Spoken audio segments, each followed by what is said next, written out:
अलीगढ़ के लौंडों की शरारत थी, पाकिस्तान बना दिया। ठीक है जिना। अस्सलाम वालेकुम, नमस्ते, सत श्री अकाल। मैं हूं सवेरा खान और मेरे साथ मौजूद हैं तारिक न्याजी। तो चलते हैं वीडियो की तरफ, फिर करते हैं गपशप। तो लेट्स गो। बता दें यार, सलाम कर लें, नमस्ते कर लें, सत श्री अकाल कर लें। अलीगढ़ के लौंडों की शरारत थी, पाकिस्तान बना दिया। ठीक है जिना। अलीगढ़ के लौंडों की ओके, सो स्टार्ट करते हैं वीडियो को। वीडियो का टाइटल है पाकिस्तानी बॉयज एक्सपोज मोहम्मद अली जिना वायरल वीडियो। सो देखते हैं क्या है ये video. So let's play. Aligarh के लौंडों की शरारत थी, पाकिस्तान बना दिया। ठीक है जिना साहब जो पूरी जिंदगी यूरोप रहते रहे, सिगार पीते थे, क्लीन शेव थे। ठीक है, वो जनाब आते हैं और कहते हैं हमें अलहदा मुल्क चाहिए। अलहदा मुल्क बना तो क्या हुआ, मुसलमान बंगाल में चले गए, बट गए। 24 करोड़ इंडिया में बट गए और जो 25-26 करोड़ 23 करोड़ यहाँ पाकिस्तान में, उनका शर देख। 1.5 अरब मुसलमान बैठा हुआ पूरी दुनिया के अंदर, 1.5 अरब से ज्यादा। अचानक आके एक बंदा बताता है कि दो कौमी नजरिया और हम इकट्ठे नहीं रह सकते। ठीक है, जो 24 करोड़ और बाकी वो रह रहे हैं, वो हमसे कहीं ज्यादा डेवलप्ड हैं। तो उसकी बुनियाद पे पार्टीशन होती है। पार्टीशन होती है तो जागीरदार वडेरे, ठीक है, गोरों के जो उस टाइम पे जो मतलब एक पपेट थे, कठपुतली थे, उन लोगों ने आके पाकिस्तान को संभाल लिया। मुशर्रफ का भी यही था। मुशर्रफ के आगाज के दिनों में, आगाज के सालों में आपने देखा होगा कि कश्मीर में दहशतगर्दी बढ़ी इंडिया में। डॉक्टर एस जयशंकर जो कि आने से पहले ही कह रहे हैं कि भाई हम नहीं मिलने वाले आपसे, हम आपसे बातचीत नहीं करेंगे। और एक तरफ हमारे पीटीआई का जो लोग हैं वो उन्हें दावत दे रहे हैं खुलेआम कि आप आए हमारे जलसों में शिरकत करें। पाकिस्तान में मैं पाकिस्तान में ये कहूँगा, मैंने 2018 में इमरान खान को वोट दिया था। ठीक है, पाकिस्तान में कोई भी बंदा हमें आइडियोलॉजिकल नहीं मिला कि वो एक ही नजरिए पे टिक के खड़ा हो। ठीक है, ये सारी चीजें इस्तेमाल करते हैं। वो जैसे इमरान खान खिताब कर रहे थे ना, पीछे से किसी ने आवाज दी कि मजहब कार्ड, खान साहब मजहब कार्ड का इस्तेमाल करें। अच्छा, इंडिया की पॉलिसी लेके नवाज शरीफ को कह रहे हैं जी आप इंडिया से आपके अच्छे ताल्लुकात हैं और ये सारा कुछ ठीक है, तो आप इंडिया के मतलब आप गद्दार हैं। जो इंडिया से ताल्लुक रखेगा वो गद्दार है।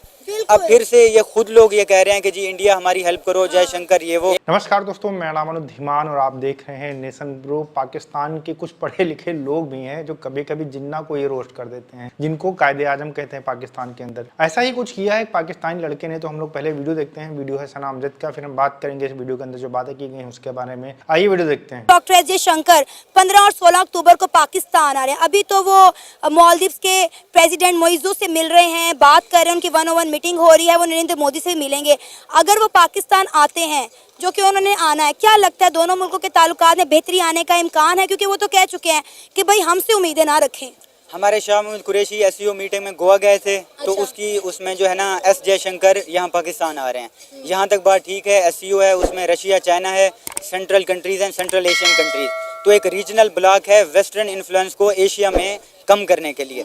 उस हिसाब से हमने देखना होता है कि पोजीशन क्या है। इंडिया पोजीशन ले रहा है एज अ न्यूट्रल, कि हम यहाँ पे भी हैं और वेस्टर्न अलायंस में भी हैं। तो वो इंटरनेशनली उस प्लेटफॉर्म में आ रहे हैं। पाकिस्तान से कोई वो ये आपको एक सहारा दे रहे हैं, ये आपको ही यूज करेंगे आगे, देखना। ये आपको एक सहारा दे रहे हैं। वो कहते हैं पंजाबी में कहावत है, आपको ठोक देंगे आगे ये लोग। इंडिया कहता है घर में घुस के मारेंगे। तो वो वही तो काम कर रहे हैं। आ तो रहे हैं घर हमारे, और क्या कर रहे हैं, वहीं से सपोर्ट ले रहे हैं, वो हमें मार देंगे आगे। आगे थोड़ी वहाँ रूल रही है। हम भी एटॉमिक कंट्री हैं, वो भी एटॉमिक कंट्री है। कोई जंग वगैरह भाई कौन सा एटॉमिक चल रहा है, चलता भी है। वो मेरा ख्याल है एक मीम्स बनी थी हमारी, जब एक लाइट चली गई थी, वो कहता है भाई देखो वो हमारा एटॉमिक तो नहीं चार्ज हो रहा वहाँ पर जाके। पूरे पाकिस्तान में लाइट चली गई तो वो कहते हैं एटम बम चार्ज हो रहा है। एटम बम चार्ज हो रहा है, तो वो चलेगा। बताओ मुझे एंड पे नहीं, मैं वैसे कह रहा हूँ कि कोई जंग वगैरह नहीं होगी। ठीक है, न्यूट्रल सीन रहते रहेंगे। इंडिया की पॉलिसी ये है कि जो है ना पाकिस्तान के रिएक्ट नहीं करना। अलीगढ़ के लौंडों की शरारत थी, पाकिस्तान बना दिया। ठीक है, जिना साहब जो पूरी जिंदगी यूरोप रहते रहे, सिगार पीते थे, क्लीन शेव थे। ठीक है, वो जनाब आते हैं और कहते हैं हमें अलहदा मुल्क चाहिए। अलहदा मुल्क बना तो क्या हुआ, मुसलमान बंगाल में चले गए, बट गए। 24 करोड़ इंडिया में बट गए और जो 25-26 करोड़ 23 करोड़ यहाँ पाकिस्तान में, उनका शर देख। 1.5 अरब मुसलमान बैठा हुआ पूरी दुनिया के अंदर, 1.5 अरब से ज्यादा। अब आप ये देख लें कि कितने मुसलमान ऐसे हैं जो तकसीम हिंद के वक्त पाकिस्तान ही नहीं आए, उनके बावजदाद ने हिंदुस्तान में रहने का फैसला किया और आज देखें वो खुशहाल जिंदगी गुजार रहे। यकीन करें जब उनसे बात करते हैं ना, वो कहते हैं हमारे बावजदाद का बड़ा बेहतरीन फैसला था जो हम पाकिस्तान के साथ नहीं गए। ये बात है कि हजारों साल से जो हिंदू मुस्लिम इकट्ठे रह रहे थे, एक दूसरे की होली में और ईद में बिल्कुल मिलते थे, उनको अचानक आके एक बंदा बताता है कि दो कौमी नजरिया और हम इकट्ठे नहीं रह सकते। ठीक है, जो 24 करोड़ और बाकी वो रह रहे हैं, वो हमसे कहीं ज्यादा डेवलप्ड हैं।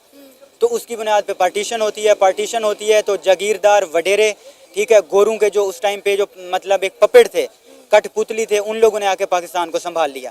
जो अशराफिया थी, जो तिजारत करने वाले लोग थे, बड़े बड़े बिजनेसमैन, पाकिस्तान बन गया, वेलफेयर स्टेट नहीं बनी। पाकिस्तान बन गया, ताजिर हाकिम हो गए, सियासतदान हाकिम हो गए, गरीब अवाम उधर की उधर ही है।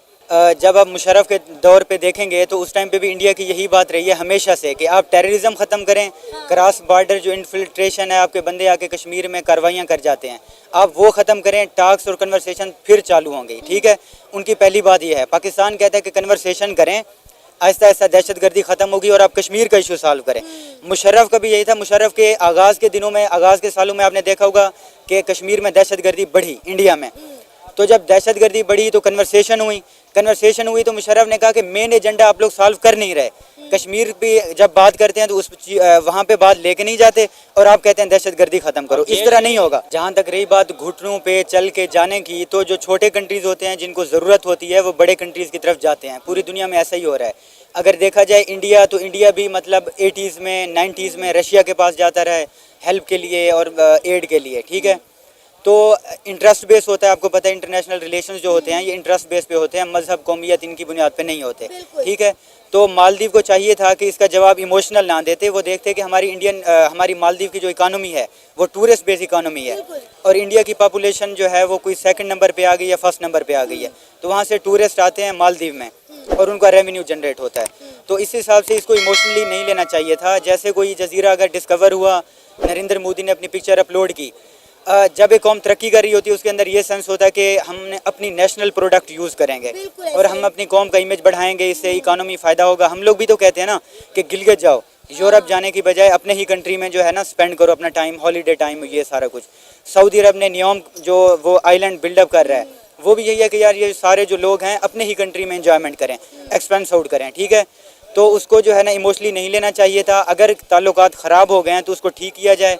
मालदीव के अगर प्रेसिडेंट इंडिया आए हुए हैं, आपस में रिकन्सिलिएशन करना चाहते हैं तो बहुत अच्छी बात है। मैंने 2018 में इमरान खान को वोट दिया था। ठीक है, पाकिस्तान में कोई भी बंदा हमें आइडियालॉजिकल नहीं मिला कि वो एक ही नज़रिए पे टिक के खड़ा हो। ठीक है, ये सारी चीज़ें इस्तेमाल करते हैं। वो जैसे इमरान खान खिताब कर रहे थे ना, पीछे से किसी ने आवाज़ दी कि मजहब कार्ड, खान साहब मजहब कार्ड का इस्तेमाल करें।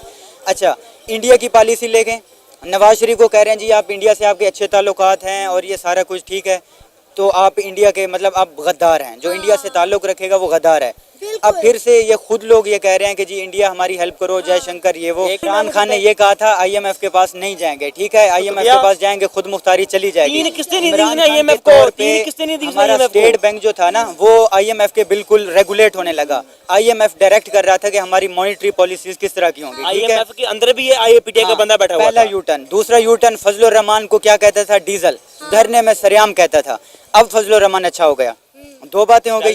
अमेरिका के खिलाफ बहुत सारी बातें करता रहा, फिर ट्रंप से मिला और ये सारी बातें तीन हो गई।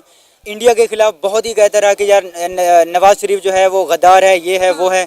फिर इंडिया से रिकन्सिलिएशन की बातें हो रही हैं। ठीक है, हर तरह का यू टर्न लिया है। कल मैं इसकी स्पीच देख रहा था, उसमें ये कह रहा था ये पता नहीं क्या है, फजलुर रहमान PDM आए दिन इन्होंने जलसे किए होते हैं, धरने दिए होते हैं, इकानमी डैमेज होती है, रोड ब्लॉक होते हैं, बिजनेस एक्टिविटीज़ नहीं चल पाती, तो अल्टीमेट इफेक्ट जो होता है गरीब के ऊपर होता है। ठीक है, टमाटर, प्याज, आम जो कमोडिटीज़ हैं इनकी इन्फ्लेशन होती है, रेट हाई हो जाता है।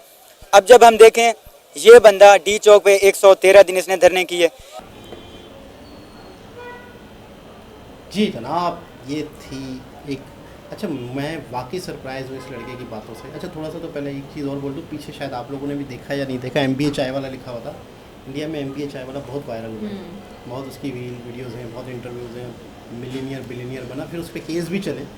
मिसाल के तौर पर उसने अपना उसको क्या कहते हैं फ्रेंचाइज बेची है 50-50 लाख की, यानी उसका जो नाम है ना MBA चाय वाला, वो नाम उसने बेचने के 50 लाख रुपए लिए हैं। आप अपनी चाय की शॉप खोलना चाहते हो, MBA चाय वाला आपको नाम चाहिए, 50 लाख रुपए। फिर उसकी शर्तें वर्तें सारी चीज़ें 30-50 लाख रुपए इसने ले लिए। फिर उसका सेटअप भी वो खुद लगाएंगे, सिर्फ मेरा नाम, मेरी गुडविल, मेरी। अच्छा, वायरल कैसे हुआ था इस पर भी कभी बताऊंगा मैं, वीडियो दूसरी हो जाएगी।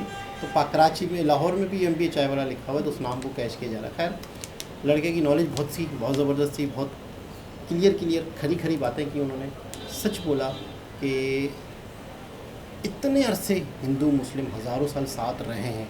फिर एक शख्स आता है, अच्छा आपको पता है कि आधे मुसलमान बांग्लादेश, आधे मुसलमान बिल्कुल, इंडिया, मतलब फैल आधे गए हैं, मुसलमान हाँ। पाकिस्तान। तो एक ताकत होती है, मुस्लिम हो या हिंदू हो, सब अगर एक कंट्री के, कम्युनिटी एक साथ हो, एक अगर ये एक कंट्री होता फ़र्ज़ करते हैं, तो आप अंदाज़ा लगाओ दुनिया का कितना शक्तिशाली कंट्री होगा, कितना पावरफुल। और दूसरी चीज़ ये कि हमारा जैसे इंडिया का बजट, हमारा बजट अच्छा खासा, हमारा बजट हथियारों पे जा रहा है। हम लोग खाने को हमारे पास नहीं है, इतना ज़्यादा पैसा एटम बम में, इतना ज़्यादा पैसा जहाज़ों में। आपका जब दुश्मन ही कोई ना हो तो आप असलहा और ये सारी चीज़ें खरीदेंगे। आप बड़े बड़े जहाज़, आपको पता है बहुत ही एक्सपेंसिव है ये डिफेंस बजट, बहुत ज़्यादा होता है, बहुत ज़्यादा होता है। हमारा तो मत पूछो, पूरे मुल्क को जितना नहीं मिलता उससे ज़्यादा डिफेंस में चला जाता है। तो बहुत अलग हालात होते हैं अगर वो वाले मामला नहीं होते तो। बाकी ये कि आपको कैसा लगा, मतलब मुझे तो बड़ी अच्छी लगी इस लड़के की नॉलेज। बहुत अच्छी नॉलेज है, मतलब हर चीज़ उसने प्रॉपर तरीके से क्लियर की कि क्या है और क्या नहीं। मतलब सही बोल रहा है कि कुछ लोग आए और उन्होंने आके बता दिया, जैसे इसने बोला कि होली और ईद मिलकर बनाते थे, फिर एक बंदा आया उसने आगे ब्रेन वॉश कर दिया सबका, तो सब अलग अलग हो गए, मतलब उस फैल टाइम गए। पर कई मौलवी थे वो पाकिस्तान के ख़िलाफ़ थे। उस टाइम पे कई ऐसे मौलाना थे वो कह रहे थे ये पाकिस्तान गलत बन रहा है, ये नहीं बनना चाहिए, सब एक साथ हैं। हम अगर मुसलमानों के नाम पे एक मुल्क बना रहे हैं, इस्लाम के नाम पे, यही सबसे बड़ी गलती है। क्योंकि जब एक मज़हब के नाम पे एक चीज़ बनेगी तो वो बड़ा ही एक अलग ही माहौल बन जाएगा वहाँ उस जगह पर। मतलब अगर सुन लिया जाता तो आज ये माहौल नहीं होता। और अगर बनाया भी गया है तो सही हुक्मरान, मतलब अब जैसे मैं हुक्मरान को तो नहीं बोलूँगी कि धनंजय ने बोला था कि अब वो हुक्मरान पे नहीं है, लेकिन वो हमारे रेंजर्स पे, रेंजर्स का। नहीं वो कुछ और है। चलो खैर, तो खैर सिस्टम ही हमारा बिगड़ा हुआ है तो इस बहुत वजह से बिगड़ा हुआ है, बहुत ज़्यादा। पता नहीं कब हालात ठीक होंगे, पता नहीं हम जिंदा रहेंगे या मर जाएंगे, कुछ अच्छा पता ही नहीं है कि हालात सही होते भी या नहीं होते। तो अपना बहुत सारा ख्याल रखें। फिर किसी और वीडियो के साथ आपसे मिलेंगे, जब तक के लिए बाय बाय।